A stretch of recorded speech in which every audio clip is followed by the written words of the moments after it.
अगर आप Haryana government exams की तैयारी कर रहे हो तो आप बिल्कुल सही जगह पे आए हो। तो चलिए स्टार्ट करते हैं। 1 फरवरी 2026 के जो करंट अफेयर्स हैं उनको स्टार्ट करते हैं। आते हैं सबसे पहले पॉइंट पे।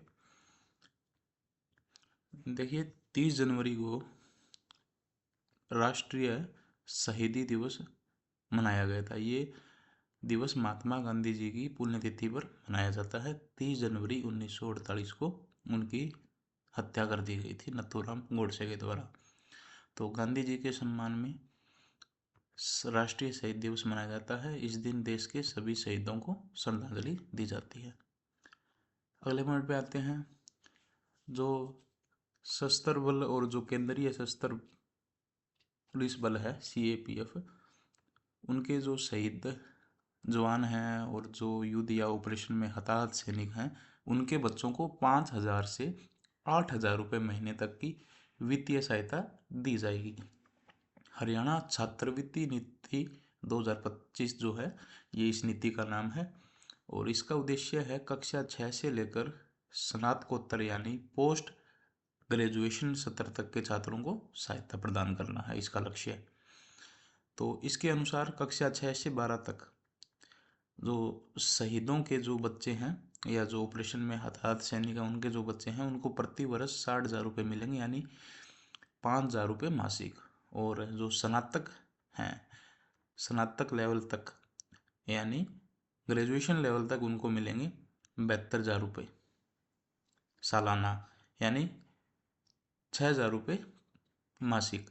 और जो स्नातकोत्तर हैं यानी पोस्ट ग्रेजुएशन, उन छात्रों के लिए 96,000 रुपये सालाना यानी 8,000 रुपये महीना निर्धारित की गई है। अगले पॉइंट पे आते हैं।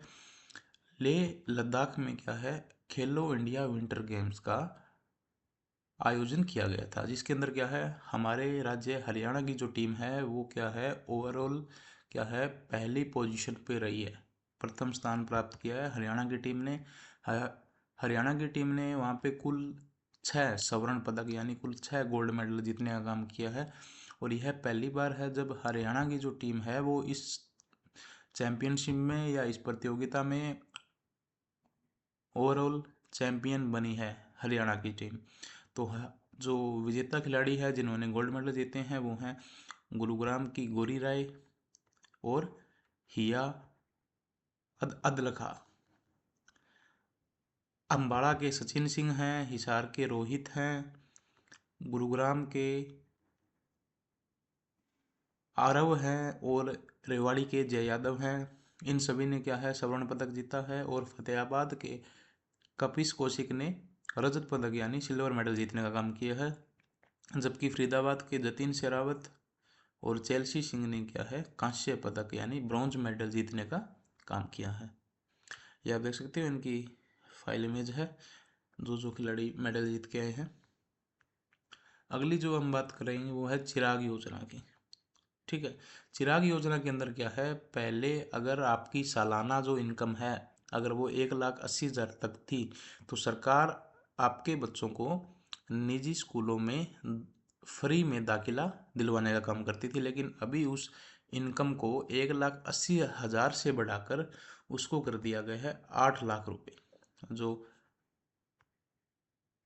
आय सीमा थी उसको 1,80,000 से बढ़ा के 8 लाख रुपये तक कर दिया गया है। अगर आपकी इनकम इतनी है तो आपके जो बच्चे हैं वो निजी स्कूलों में मुफ्त प्रवेश पा सकते हैं। हालांकि इसके कुछ और क्राइटेरिया हैं, लॉटरी सिस्टम भी होता है इसके अंदर।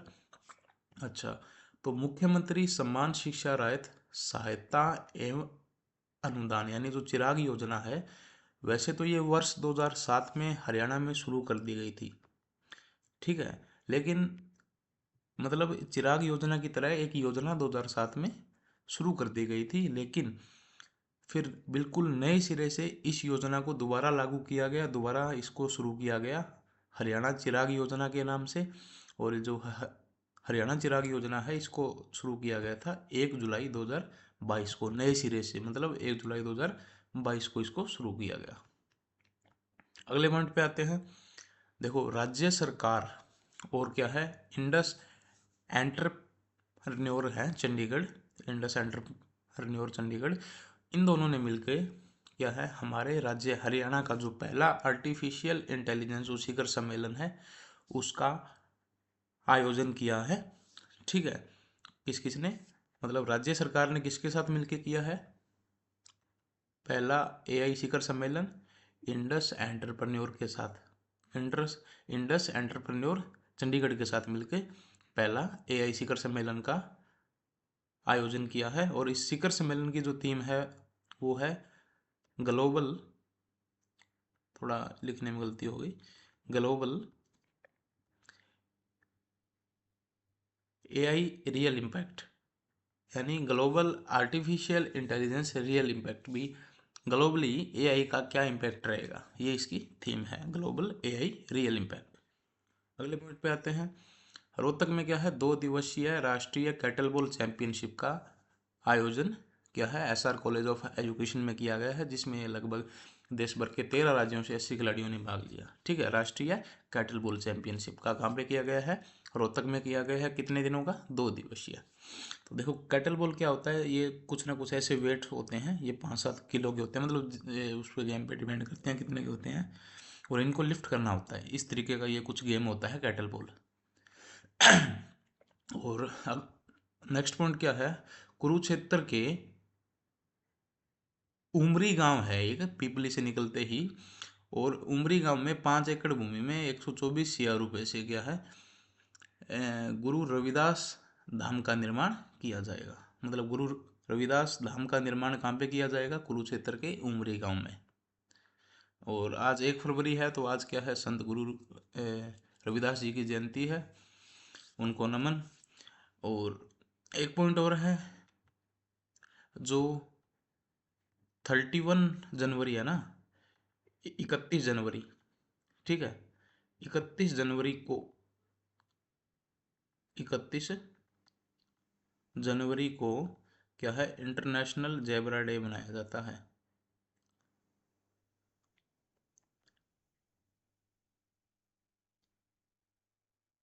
ये जो इंटरनेशनल जेब्रा डे है ये कब मनाया जाता है, 31 जनवरी को मनाया जाता है ये। ठीक है, तो दुनिया भर में जेब्रा के बारे में जागरूकता फैलाने के लिए हम ये दिन रखते हैं, 31 जनवरी। चलिए अब स्टार्ट करते हैं एमसीक्यूज, क्वेश्चंस की प्रैक्टिस कर लेते हैं। सबसे पहला क्वेश्चन आता है, 30 जनवरी को भारत में कौन सा दिवस मनाया जाता है? तो उसका उत्तर हो जाएगा राष्ट्रीय शहीद दिवस, महात्मा गांधी जी की याद में। अगला क्वेश्चन है, राष्ट्रीय शहीद दिवस किस महापुरुष की पुण्यतिथि पर मनाया जाता है? तो उसका उत्तर हो जाएगा डी ऑप्शन, यानी महात्मा गांधी। अगला क्वेश्चन है, हरियाणा छात्रवृत्ति नीति 2025 के अंतर्गत सशस्त्र बल और सीएपीएफ के शहीदों के बच्चों को कितनी मासिक सहायता दी जाएगी? तो 2,000 से 4,000, 3,000 से 6,000, 5,000 से 8,000 और 8,000 से 10,000। तो इसका सही उत्तर हो जाएगा 5,000 से लेकर 8,000 तक। हरियाणा छात्रवृत्ति नीति 2025 का उद्देश्य किस कक्षा से लेकर किस सत्र तक के बच्चों को सहायता देना है? तो उसका उत्तर हो जाएगा कक्षा 6 से लेकर स्नातकोत्तर यानी पोस्ट ग्रेजुएशन तक। अगला क्वेश्चन आ जाएगा, चिराग योजना का उद्देश्य क्या है? तो चिराग योजना का उद्देश्य है निजी स्कूलों में मुफ्त प्रवेश। ठीक है, ऑप्शन बी है इसका सही आंसर। अगला है, चिराग योजना के अंतर्गत आय सीमा बढ़ाकर कितनी कर दी गई है? तो वो कर दी गई है 8 लाख, पहले कितनी थी, 1,80,000। अगला क्वेश्चन है, हरियाणा चिराग योजना की शुरुआत किस तिथि से हुई? तो उसका उत्तर आ जाएगा 1 जुलाई 2022 से। अगला क्वेश्चन है, हरियाणा का पहला आर्टिफिशियल इंटेलिजेंस एआई शिखर सम्मेलन किसके सहयोग से आयोजित किया गया? तो इसका उत्तर है इंडस एंटरप्रेन्योर्स, चंडीगढ़। हरियाणा के एआई शिखर सम्मेलन का थीम क्या रखा गया? उसका थीम रखा गया ग्लोबल, ठीक है, global AI real impact. Rohtak में आयोजित राष्ट्रीय कैटलबेल चैंपियनशिप कितने दिनों की थी? ये 2 दिनों की। खेलो इंडिया विंटर गेम्स का आयोजन कहाँ किया गया? इसका उत्तर आ जाएगा लेह लद्दाख। खेलो इंडिया विंटर गेम्स में हरियाणा ने कितने स्वर्ण पदक जीतकर ओवरऑल चैंपियन बना? तो इसका उत्तर आ जाएगा 6 गोल्ड मेडल, 1 सिल्वर मेडल है, 2 कांस्य पदक है। और गुरु रविदास धाम का निर्माण हरियाणा के किस स्थान पर किया जाएगा? इसका उत्तर आ जाएगा कुरुक्षेत्र के उमरी गांव में। अगला क्वेश्चन है 31 जनवरी को अंतर्राष्ट्रीय सतह पर कौन सा दिवस मनाया जाता है? ये आ जाएगा इंटरनेशनल जेब्रा डे। खेलो इंडिया विंटर गेम्स में हरियाणा की कौन सी खिलाड़ी ने स्वर्ण पदक जीता है? वो आ जाएगा गौरी राय। गुड़गांव की हैं गौरी राय। कपिश कौशिक जो है वो फतेहाबाद के हैं जिन्होंने सिल्वर मेडल जीता है। जतिन शेरावत और चेल्सी सिंह ने ब्रॉन्ज मेडल जीता है। चलिए आज के लिए इतना ही। अगर आपको ये वीडियो पसंद आया है तो वीडियो को लाइक कीजिए, अपने दोस्तों के साथ ज़्यादा से ज़्यादा शेयर कीजिए और हमारे चैनल ज्ञान चित्रा हरियाणा को सब्सक्राइब कीजिए। और इस क्लास के जो नोट्स हैं उसकी PDF के लिए आप हमारे टेलीग्राम पर जा सकते हैं। टेलीग्राम है ज्ञान चित्रा हरियाणा, या आप यहाँ से स्कैन कर सकते हो या डायरेक्टली सर्च करके आप जा सकते हो। तो धन्यवाद, थैंक यू।